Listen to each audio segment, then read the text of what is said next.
Cultura maya es muy importante el tema de la sanación, el tema de la madre naturaleza, pero sobre todo el tema del cuidado y el equilibrio que el humano debe tener con la naturaleza. O sea, no abusar de la madre tierra en sí, en general. Así que por eso se dejaron muchas enseñanzas para ir aprendiendo de la naturaleza, para no tenerle miedo a la misma naturaleza o a los animales, para quitarnos algunas ideas que a veces nos implantamos nosotros porque nos sugestionamos o tenemos temores que nos van inculcando de manera familiar, de generación en generación, y realmente no siempre es así.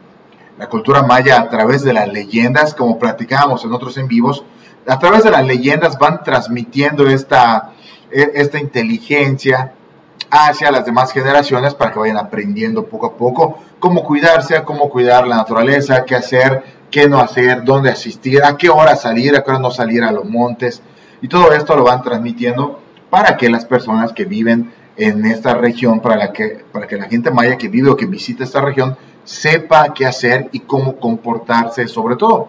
Y como siempre les he dicho, lo importante para la cultura maya es el respeto. El respeto a la madre naturaleza, el respeto a la vida, a las ánimas, porque para la cultura todos tenemos un ánima, podríamos decirle actualmente un alma, ¿no? Entonces para esta cultura maya todos tenemos un alma, hasta algunos objetos o seres vivos como animales también tienen un alma para ellos. Por eso llegaba un momento en el que cuando una persona nacía, le era asignado un alma gemela, por así decirlo, una dualidad. Entonces, esta persona podía llegar a controlar esta alma que se conoce como Guay o su Guayis, este ser que iba a ser su protector. La persona, si llegaba a estudiar y llegaba a un nivel alto, podría controlar este animal, este Guay, que le había sido asignado. Y es por eso que se estudiaba muchísimo en la cultura maya cómo hacer estos procesos, estas ceremonias y cómo llegar a este nivel de poder controlar al animal que te había sido otorgado. Bueno, esa es una de las teorías que más se ha estudiado porque pues las historias y las leyendas y los mitos en los municipios y en los pueblos de Yucatán a veces cuentan otra versión. Y una de las versiones que nos cuentan es que algunas personas llegan a este nivel de convertirse en un animal en diferentes maneras, pero lo hacen con la finalidad de hacer algún tipo de maldad, para hacer sus trabajos de brujería, de maldad, y así poder hacerlos más fáciles y hacer su trabajo y su maldad más fácil para ellos y llegar a más personas, o sea, que su maldad sea más grande. A eso me refería. Y ese es uno de los contextos, porque las historias que hoy tenemos tienen que ver con esto de convertirse en un animal. Y también tiene que ver con cuidar a los animales y entender que no siempre los animales, en el concepto que nos los cuentan de que son malos, no siempre es así.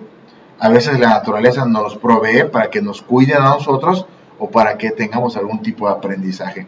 Y antes de iniciar, pues les recuerdo que estamos todos los lunes a las 9 de la noche transmitiendo en vivo, y estoy por primera vez en TikTok Live a través de la computadora transmitiendo. Por eso la calidad de la cámara es distinta a cuando estoy en el celular, pero pues quería hacer esa prueba de TikTok Live y les comento un poquito para que estén interesados por aquí.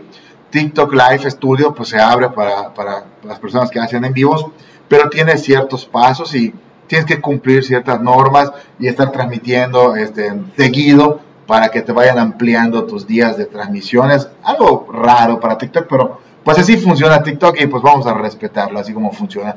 Pero también estamos en Facebook, en Instagram y en YouTube como Leyendas de Yucatán por Luis Domenzain, y todo lo que contamos aquí en vivo los vamos subiendo a las demás plataformas en forma de clips y por allá pueden seguirlos. Muchísimas gracias a las personas que están suscritos últimamente a YouTube, a todos en general que se han suscrito, porque hemos llegado ya a la meta de suscriptores que queríamos llegar en YouTube. Y muchísimas gracias, pues sigan viendo el contenido en YouTube. En YouTube de verdad hay muchísimo material. Pueden entrar a la sección de listas de reproducción y por allá está dividido por capítulos para que ustedes vayan viendo más sobre las leyendas de Yucatán. Hay muchísimas historias, hay tipos documentales que hemos hecho a través de diferentes temporadas.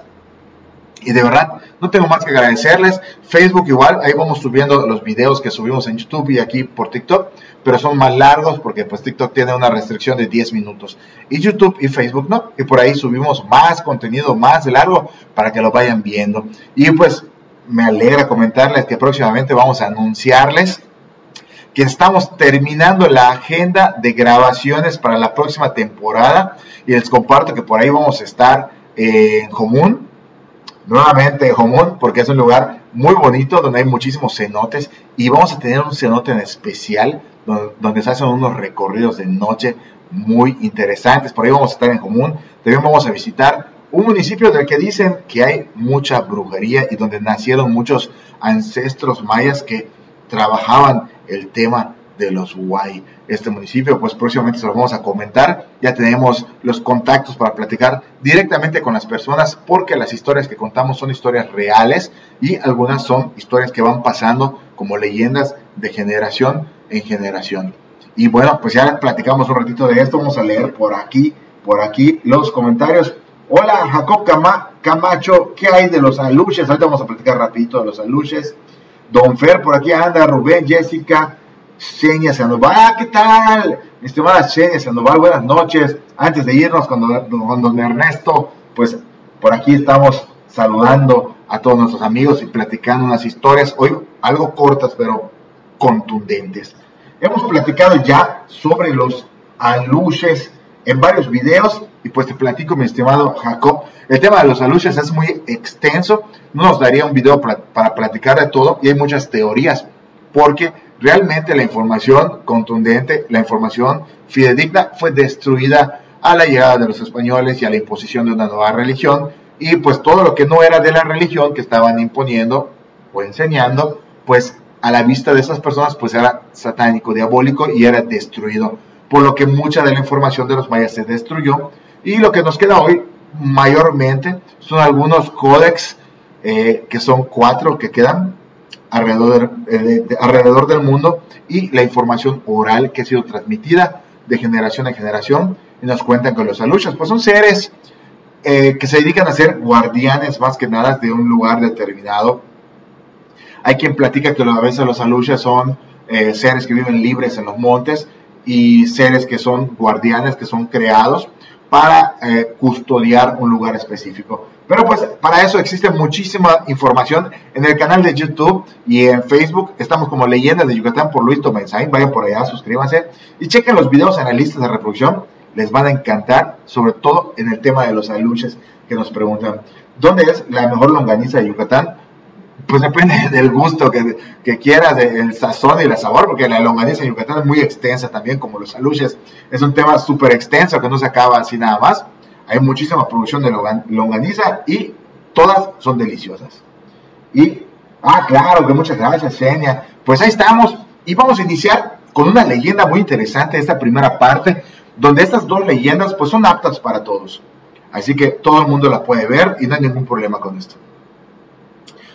Hace muchísimo, pero muchísimo tiempo, cuando los dioses mayas aún tenían contacto en la tierra con las personas que vivían acá en esta zona del Mayab, los mayas que ya habitaban y se dedicaban a cultivar el maíz, sobre todo, pues hace muchísimo tiempo, existió un guerrero que era muy especial. Su nombre es Kin. Este guerrero que vivía en el pueblo de Yasha, un pueblo muy especial para él, porque todo el pueblo lo respetaba, porque había sido el único guerrero de su época capaz de eliminar a 15 jabalíes. Ustedes saben que los jabalíes son seres que andan en manada y que es difícil cazarlos. Estamos hablando que en la época en la que Kin, nuestro personaje principal, cazaba, pues cazaba con flechas o con lanzas o hasta con piedras. Bueno, pues cazar un jabalí con este método pues es muy complicado porque andan en manada, andan en grupo y pueden ser muy agresivos. Pues Kin no tenía miedo y además tenía un don muy especial para ser un excelente cazador. Respetaba muchísimo a todo el tema de la madre tierra y trataba de mantener un equilibrio entre cazar para comer y cazar por diversión. Él cazaba para comer. y para invitar a las demás personas. Entonces, él era el único guerrero de su pueblo, del pueblo de Yasha, que había sido capaz de matar a 15 jabalíes. La gente lo respetaba y le tenía muchísima admiración, pues allá pasaba King por la casa, por el pueblo, y la gente lo respetaba porque sabían que era el único guerrero que había sido capaz de hacer esto. ¿Por qué?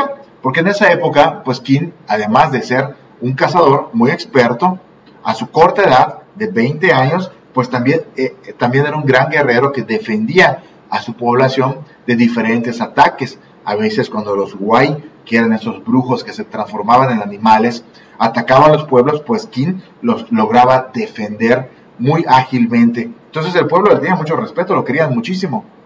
Pero la gente no sabía que King tenía algo que le molestaba muchísimo.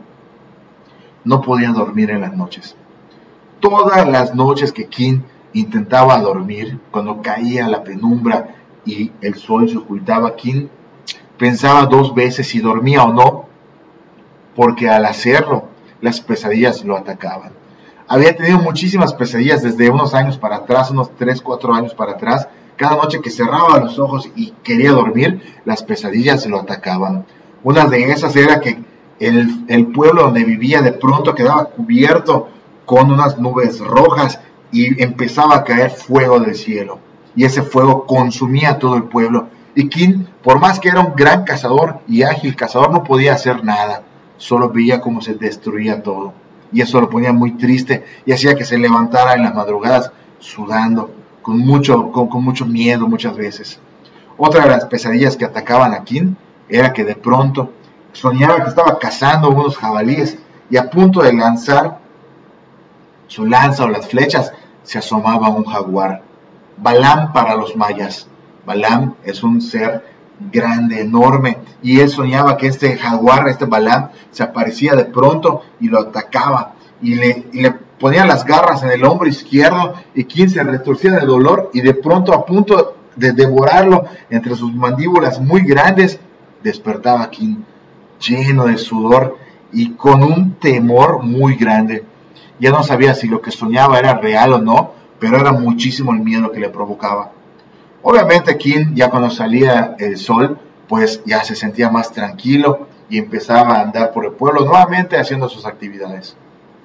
De pronto, una de estas pesadillas se hizo muy real, que King ya no pudo soportarlo más. Y entonces recordó lo que su abuelito le había comentado. Para la cultura maya, la gente mayor es muy importante porque ahí se concentra la experiencia.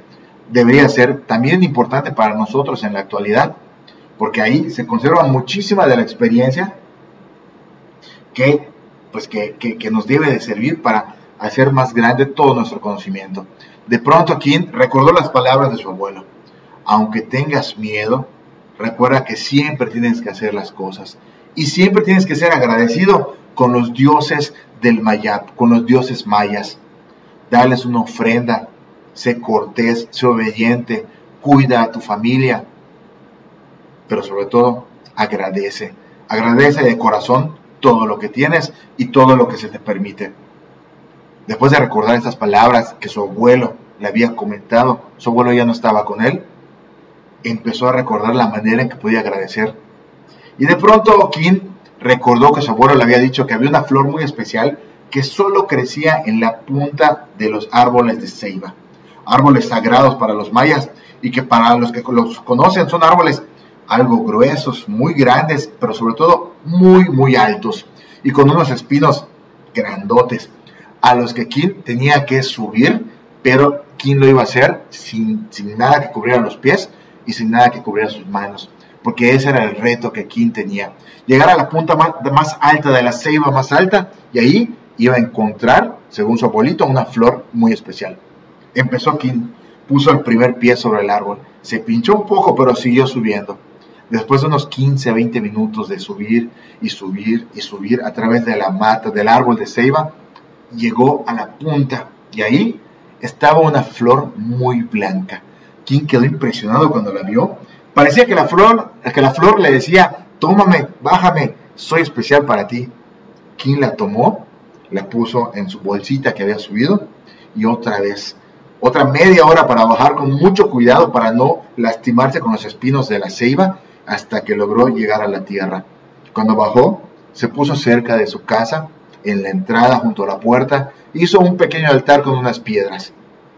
Ahí colocó la flor blanca, junto con un poco de lodo, además de un poco de maíz, que era la cosecha de la primicia, un poco de sacá, una bebida ancestral y muy sagrada para los mayas, que se hace con el maíz cocido y tiene un proceso. Y de ahí sale esta bebida especial y la puso. Y cuentan las leyendas que King también se cortó un poquito la mano para ofrecer algo de sangre en un símbolo de compromiso con la Madre Tierra y con los dioses en los que él creía. King esa noche se fue a dormir. Pero antes de dormir sabía que algo no estaba pasando, no había tenido ninguna respuesta inmediata. Bueno, pues King dijo, bueno, no sé qué vaya a pasar, pero me voy a dormir. Se acostó en su casa, cerró los ojos y se durmió. Como siempre, como cada noche, empezó a tener pesadillas. Empezó a sudar muchísimo y entre sus sueños y las pesadillas de pronto empezó a ver que se nublaba todo, pero no se nublaba de una manera normal. Era un cielo rojo. Un cielo rojo empezó a cubrir todo su pueblo como siempre había soñado. Y justo cuando iban a empezar a caer ese fuego que normalmente en sus pesadillas destruía su pueblo Yasha, King vio como el dios Itzamna, el dios del cielo y de la tierra, cubría a su pueblo y los defendía de ese fuego. Itzamna le empezó a susurrar palabras a King, pero King no entendía nada. Después, cuando volteó a ver King a un lado, vio que ya estaba en el monte, en medio del bosque del monte, estaba a punto de cazar un jabalí, otra de sus pesadillas, y solo estaba esperando el momento en que el jaguar brincara frente a él, y cuando el jaguar brinca para atacarlo, aparece otro dios, el dios Kawil, dios del fuego, y con un golpe contundente le pega al Balam, al jaguar, y lo ahuyenta. Y el dios Kawil empieza a comentarle algo a King, pero King nuevamente como que lo escucha, pero no entiende. En ese momento, King despierta, pero despierta tranquilo. Despierta tranquilo, ya serenado. Cuando sale otra vez el sol, King se da cuenta y entiende que a partir de ese momento había logrado hacer un compromiso con la Madre Tierra, con Itzamna y con Kawil, y que desde ese momento lo iban a proteger para que King siguiera siendo el mejor cazador de su pueblo. ¿Qué les ha parecido esta leyenda, mis amigos? Espero que les haya gustado. Es una muy bonita, muy interesante, que nos habla de cómo a veces nosotros tenemos ideas implantadas o sueños o pesadillas, pero no hay más que pues entregarse a lo que uno crea. King pues entregó a sus creencias, a sus dioses, y pues en ese momento pues en eso él creía. Y pues a veces tenemos pesadillas nosotros y nos olvidamos que tenemos seres que nos protegen, en los que creemos, y los dejamos aparte y no hacemos ningún compromiso con ellos. Pues bueno, espero que les haya gustado esta primera leyenda sobre King y Yasha, una leyenda muy interesante, muy